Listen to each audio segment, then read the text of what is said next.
Bismillahirrahmanirrahim. Assalamualaikum warahmatullahi wabarakatuh. Waalaikumsalam warahmatullahi wabarakatuh. Apa kabar hari ini? Baik. Alhamdulillah. Apakah sudah siap menerima pelajaran kimia hari ini? Siap. Nah, tapi sebelum memulai pelajaran, silakan dicek dulu area sekitarnya, kebersihannya. Apakah ada sampah atau tidak? Boleh dibuat. Terima kasih. Untuk memulai pelajaran, marilah kita berdoa terlebih dahulu. Silakan berdoa dipimpin oleh Kak Emi. Sebelum memulai pelajaran, mari kita berdoa sesuai agamanya masing-masing. Berdoa dimulai. Berdoa selesai. Beri salam. Assalamualaikum warahmatullahi wabarakatuh. Waalaikumsalam warahmatullahi wabarakatuh. Hari ini siapa yang tidak masuk? Hati. Terus siapa lagi? Anissa. Anissa. Terus? Kenapa? Anissa sama Ratih? Udah tahu. Mudah-mudahan nanti bisa bergabung lagi dengan kita semua. Ya, hari ini kita akan membahas apa ini? Tentang materi. Sebelum memulai materi ini, Ibu ada satu video. Silahkan disimak dan amati video yang Ibu tonton. Ini asam basa. Minggu lalu sebelum menjawab dan mengamati video yang ada di samping, coba minggu lalu ada atau dibuka di modulnya? Teori asam basa menurut siapa? Oke. Menurut Arrhenius, menurut Brostolowski, Oke, terus? sama menurut Lewis. Oke, siapa yang mau melengkapi? Bagaimana teori asam menurut Arrhenius? Oke. Menurut Arrhenius, asam yaitu yang mengandung hidrogen dalam air menghasilkan ion hidrogen. Oke. Siapa yang mau menurut Bronsted-Lowry? Menurut Bronsted-Lowry, asam sebagai donor proton atau ion hidrogen dan basa sebagai akseptor proton atau ion hidrogen. Oke, satu lagi. Kalau menurut Louis? Louis? Asam merupakan akseptor pasangan elektron dan basa merupakan donor pasangan dengan elektron. Oke, tepuk tangan buat semuanya. Oke, betul. Nah, berarti kalau minggu lalu kita baru belajar tentang teori asam dan basa. Jadi menyatakan asam dan basa itu hanya melalui teorinya saja. Hari ini kita akan belajar bagaimana cara mengidentifikasi asam dan basa.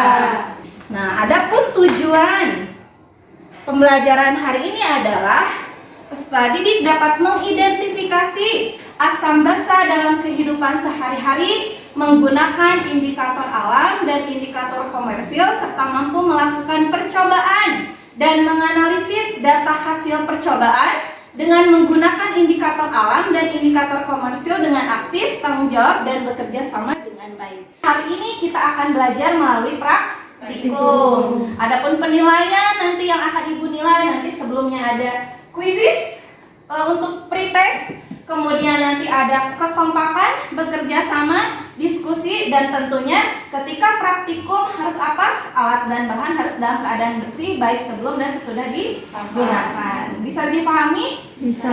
Oke. Tapi sebelum melakukan itu ada quizzes terlebih dahulu. Silakan join dulu.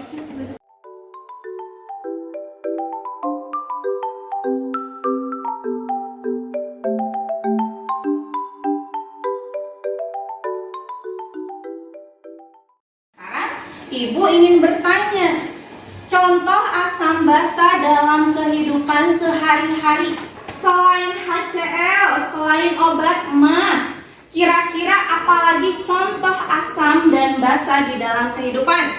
Satu, Air jeruk, air jeruk. air Dua, cuka, tiga, air aki, empat, keju, lima, pengawet Help. makanan. Tuh ayo banyak banget nih. Contoh basa, sabun cuci, Larutan disinfektan, larutan disinfektan, obat nyeri lambung, obat nyeri lambung. deodoran dan pembersih lantai. Oke. Dari mana kalian tahu kalau itu bersifat asam dan basa? Coba ciri-ciri asam apa? Kemarin di modul.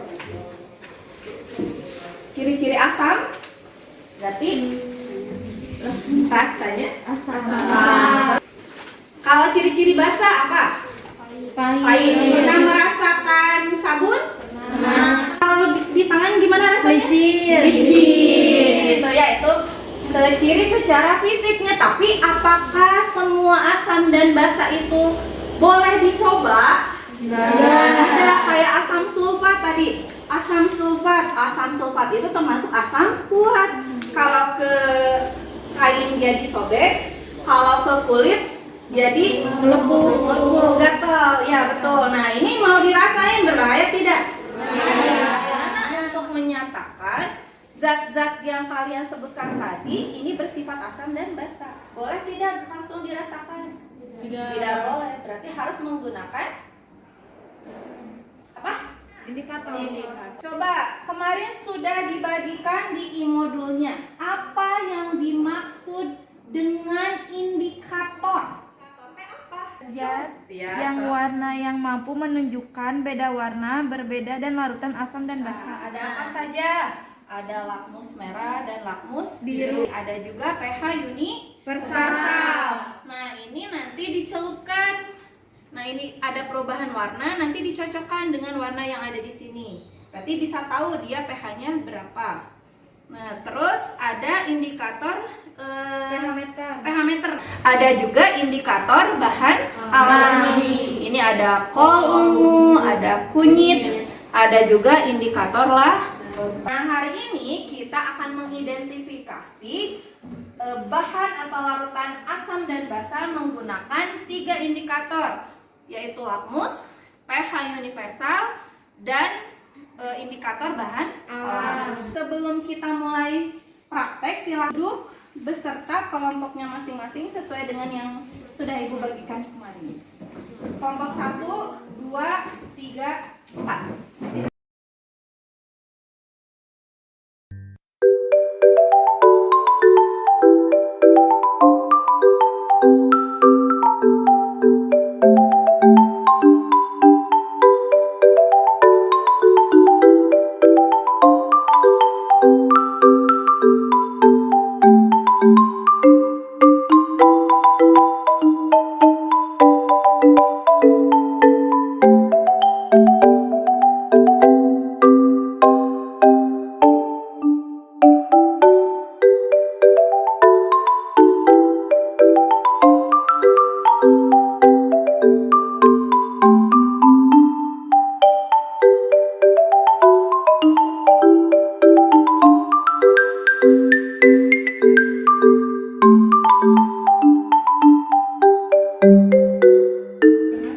Sesudah melakukan praktikum, sesudah diskusi, mari kita sama-sama mempresentasikan hasil yang sudah tadi dipraktekkan, data pengamatan yang sudah didapatkan. Kemudian silakan mempresentasikan apa yang sudah didapatkan dari hasil percobaan tadi. Assalamualaikum warahmatullahi wabarakatuh. Waalaikumsalam warahmatullahi wabarakatuh. Kami dari kelompok 3 akan mempresentasikan hasil dari praktikum yang kami alami. Rumusan masalahnya, karena tidak semua asam dan basa dapat dirasakan dengan indera rasa, maka bagaimana cara kita bisa mengetahui bahan tersebut mengandung asam dan basa? Hipotesis atau jawaban sementaranya untuk mengidentifikasi asam basa yaitu dengan melakukan praktikum menggunakan indikator asam basa alami dan buatan. Hasil pengamatan dari indikator alami, kunyit dan buah bihun. Kesimpulannya adalah untuk mengidentifikasi asam basa dilakukan dengan menggunakan indikator pH universal karena langsung terlihat perubahan warna dan angkanya. Sekian dari saya. Sekian dari kelompok kami. Wassalamualaikum warahmatullahi wabarakatuh. Praktikum Berarti tadi untuk mengidentifikasi sifat asam atau basa itu tidak bisa menggunakan indera perasa langsung, tapi harus menggunakan indikator. Indikator ini untuk mendeteksi perubahan warna pada asam atau basa. Nah, indikator ini terdiri dari indikator alami dan indikator buatan. Yang paling efektif adalah menggunakan indikator pH universal karena memang langsung ditunjukkan nilai pH-nya. Karena tadi setelah melakukan pembelajaran hari ini tentang praktikum identifikasi asam dan basa, siapa yang berani menyimpulkan hasil dari pembelajaran hari ini? Ayo, siapa yang mau mencoba ke depan? Silakan. Jadi menurut saya untuk mengidentifikasi larutan asam dan basa harus menggunakan indikator alami maupun buatan. Bahkan dari jawaban Dinda, kalau menurut Nadia, indikator yang paling efektif digunakan yaitu pH universal karena bisa menunjukkan angka secara langsung. Izin menambahkan kesimpulan dari kedua teman saya. Jadi setiap indikator ada kekurangan dan kelebihannya masing-masing. Tapi yang lebih akurat dengan pH universal. Tapi jika ingin lebih ramah lingkungan bisa menggunakan indikator alami, tetapi kekurangannya adalah persiapannya lebih lama. Terima kasih kepada Dinda, Elisa, dan Nadia yang sudah memberikan kesimpulannya. Tepuk tangan dulu untuk teman-teman kita. Apa sih manfaatnya belajar tentang identifikasi asam dan basa?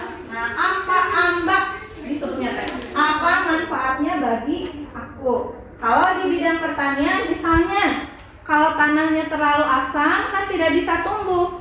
Berarti kan harus dinetralkan dengan basa.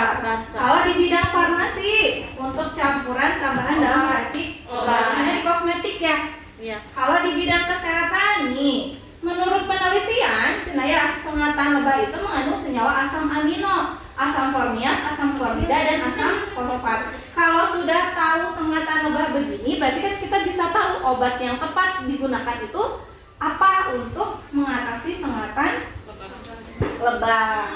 Setelah ini akan ada krisis lagi tadi setelah tadi melakukan, tadi mempretes, sekarang ada proses melakukan krisis.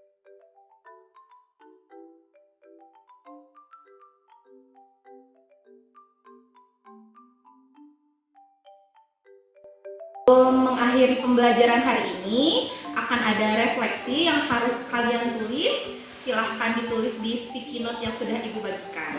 Adapun refleksi yang harus ditulis antara lain yang pertama, apa yang telah kalian pelajari hari ini. Yang kedua, apa yang paling kalian sukai dari pembelajaran hari ini. Yang ketiga, apa yang belum kalian pahami terkait pembelajaran hari ini. Nanti kalau sudah selesai di akhir pembelajaran, nanti kita tempelkan sama-sama sticky note refleksinya di papan tulis. Nah, minggu depan nanti akan belajar tentang larutan elektrolit dan non-elektrolit. Silahkan dibaca, nanti Ibu akan bagikan e-modul dan ILKPD-nya. Dibaca di rumah. Sampai bertemu minggu depan, silakan kepada KM untuk memimpin doa mengakhiri pembelajaran. Setelah pembelajaran selesai, marilah kita menutup dengan doa sesuai kepercayaan masing-masing. Berdoa mulai. Berdoa selesai. Beri salam. Assalamualaikum.